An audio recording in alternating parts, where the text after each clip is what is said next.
যোৱা দুটা দিন ধৰি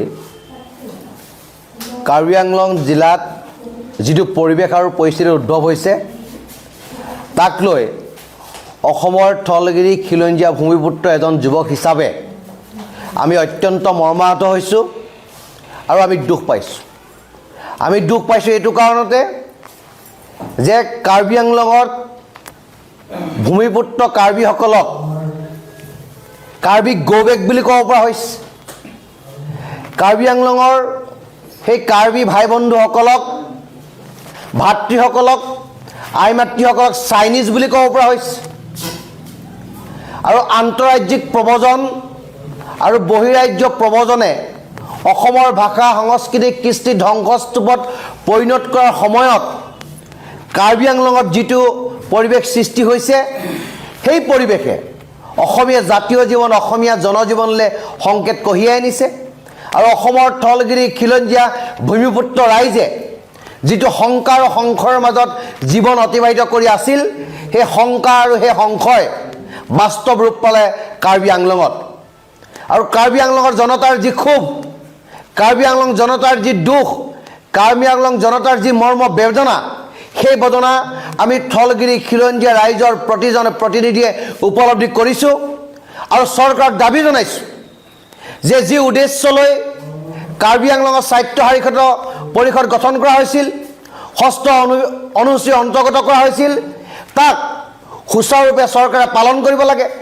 সাংবিধানিক অধিকাৰ তাৰ খিলঞ্জীয়া থলগিৰি ৰাইজক প্ৰদান কৰিব লাগে আৰু কাৰ্বিসকলৰ ভূমি, কাৰ্বিসকলৰ ৰাজনৈতিক অধিকাৰ, কাৰ্বিসকলৰ সাংস্কৃতিক অধিকাৰ, কাৰ্বিসকলৰ অৰ্থনৈতিক অধিকাৰ সকলো তেওঁলোকক প্ৰদান কৰি অসম আৰু অসমীয়াৰ অস্তিত্ব ৰক্ষাৰ যিখন সংগ্ৰাম থলগিৰি জনতাই কৰি আছে তাৰ পক্ষত চৰকাৰ থাকিব লাগে। আৰু অসমৰ এখন চৰকাৰে কৈছিল যে আমি থলগিৰি খিলঞ্জীয়া ৰাইজৰ পক্ষত আছোঁ, অসমৰ ভূমি, অসমৰ মাটি, অসমৰ সম্পদ আমি থলগিৰি খিলঞ্জীয়া ৰাইজৰ কাৰণে সুৰক্ষিত কৰিম। ক'তা আজি কাৰ্বি আংলঙত যিটো ক্ষোভৰ উদ্গীৰণ হৈছে সেই ক্ষোভৰ উদ্গীৰণৰ কাৰণ কি? কাৰণ তাৰ ৰাইজে ৰাজনৈতিক ক্ষমতা হেৰুৱাইছে, তাৰ ৰাইজে ভূমি অধিকাৰ হেৰুৱাইছে, তাৰ ৰাইজে অৰ্থনৈতিক অধিকাৰ হেৰুৱাইছে, তাৰ ৰাইজে সাংস্কৃতিক অধিকাৰ হেৰুৱাইছে। সেইকাৰণে আজি কাৰ্বি আংলং জ্বলিছে আৰু চৰকাৰক দাবী উত্থাপন কৰিছোঁ যে অনতি বিলম্বে গৌবেক কাৰ্বি বুলি কোৱা সেই ব্যক্তিসকলক আৰু কাৰ্বি ৰাইজক জনতাক চাইনিজ বুলি কোৱা সেই ব্যক্তিসকলৰ ক্ষেত্ৰত আইনগত ব্যৱস্থা গ্ৰহণ কৰিব লাগে। কাৰণ এইটো কাৰ্বিক কৰা অপমান নহয়, এই অপমান হৈছে থলগিৰি খিলঞ্জীয়া জনতাক কৰা অপমান, অসম আৰু অসমীয়াক কৰা অপমান। গতিকে কাৰ্বি আংলঙৰ জনতাক কৰা অপমান আমি অসমীয়াক কৰা অপমান বুলি আমি গণ্য কৰিছোঁ, আমি থলগিৰি খিলঞ্জীয়া ৰাইজক কৰা অপমান বুলি আমি গণ্য কৰিছোঁ। আৰু চৰকাৰে নিজৰ দায়িত্ব পালন কৰি জাতীয় দায়িত্ব আগত ৰাখি যে কাৰ্বি আংলঙৰ যি এটা জ্বলন্তমুখী পৰিৱেশ সেই পৰিৱেশ সোনকালে মীমাংসা কৰিব লাগে, সকলো ৰাইজক লগত লৈ সমাজখন গঠনৰ কাৰণে তেখেতলোকে চিন্তা কৰিব লাগে যাতে কোনো ক্ষেত্ৰতে থলগিৰি খিলঞ্জীয়া ৰাইজে বিপদগামী নহয়, থলগিৰি খিলঞ্জীয়া ৰাইজৰ যাতে অধিকাৰ খৰ্ব নহয়, কাৰ্বিসকলৰ পক্ষত থাকি তেখেতলোকৰ অধিকাৰ ৰক্ষণাবেক্ষণৰ কাৰণে চৰকাৰে কাম কৰিব লাগে।